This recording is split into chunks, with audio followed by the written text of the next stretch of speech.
الحمد لله رب العالمين وصلى اللهم وسلم على نبينا محمد وصحبه أجمعين. ودرسي شنية طبنادي كتاب كان تحفة المولود بأحكام المولود للإمام ابن القيم رحمه الله. waxaan kusoo jirnay fasalkii khitaanka oo ah guditaanka gudniinka ayaan kusoo jirnay.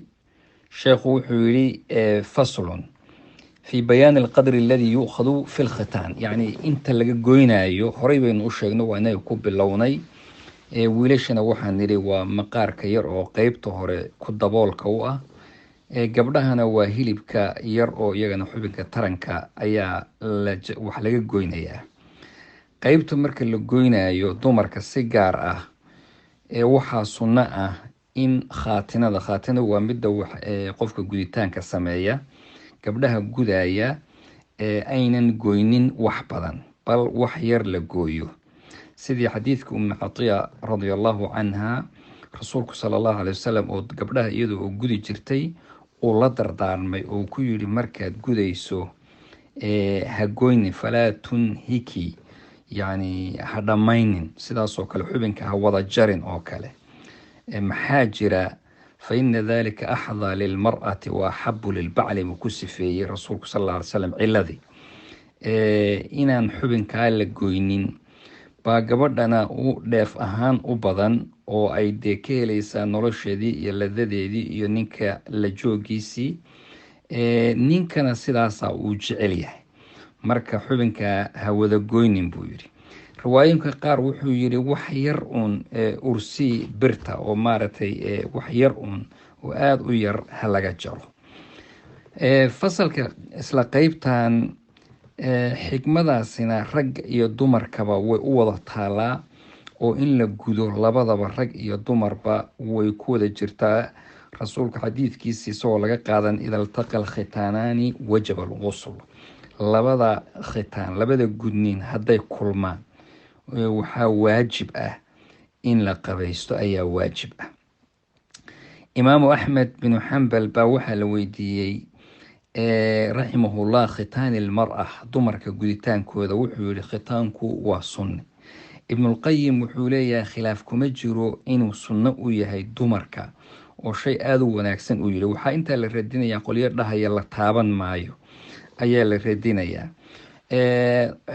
xubinkan jaritaankiisana tahaaradii iyo salaadii iyo dabiixadii gowricii iyo shahaadadii iyo waxyaabo badan ayaa ku jira, inkastoo oo aynan mamnuuc ayna tusinaynin oo ijtihaadaad ay yihiin bale inta ugu badan.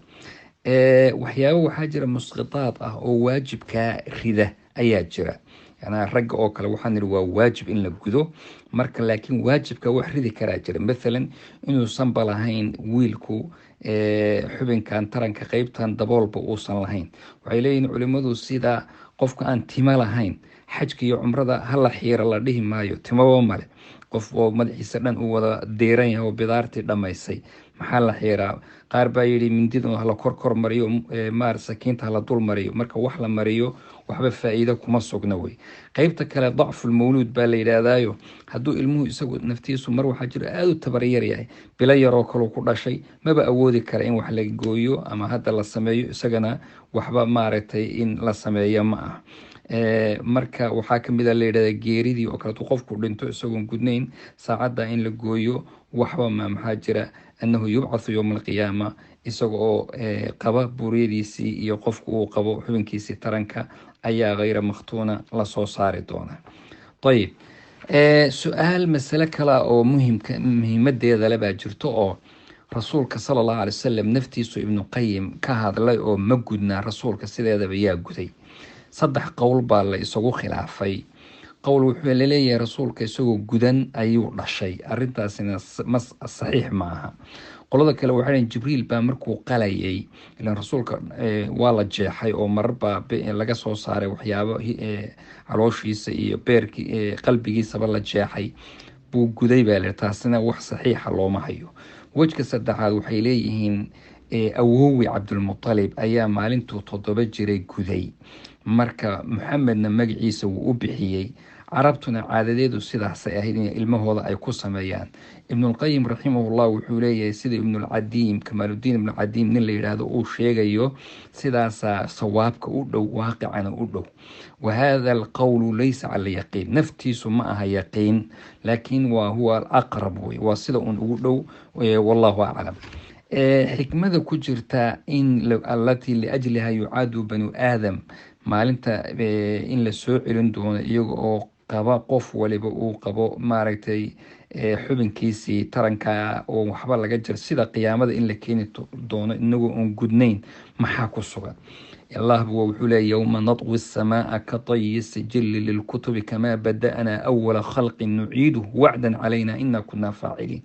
marka taas waxaa leeyahay sababtaa dadka, iyo xadiidka saxiix ahaa oo maalinta qiyaamo waa dadka waa la keeni doonaa, yubcathuuna xufaatan curaatan gurle, yacni siday ku dhasheen baa lagu soo celin doonaa, iyagoo kabala, iyagoo qaqaawan, iyagoo burye qabkoodii abaa dadka la keeni doonaa. taasina waa min tamaami wacdihi, ilaahay yaboohiisa dhammaystirkeeda in la soo celiyo iyagoo xaaladii ay ku dhasheen dadku oo joogo acdaadoodii oo dhammaystiran la keeno. taasina waxaa weeye in adduunka lagu gudo, waa takmiilu tahaarada ayaa ku wanaagsanaanaysa, kaadidiina la iska hagaajiyo. laakiin ahlu jannuhu dee mana kaadiyaan, xagga dambena waxba kama yimaado. marka sidaa istimraar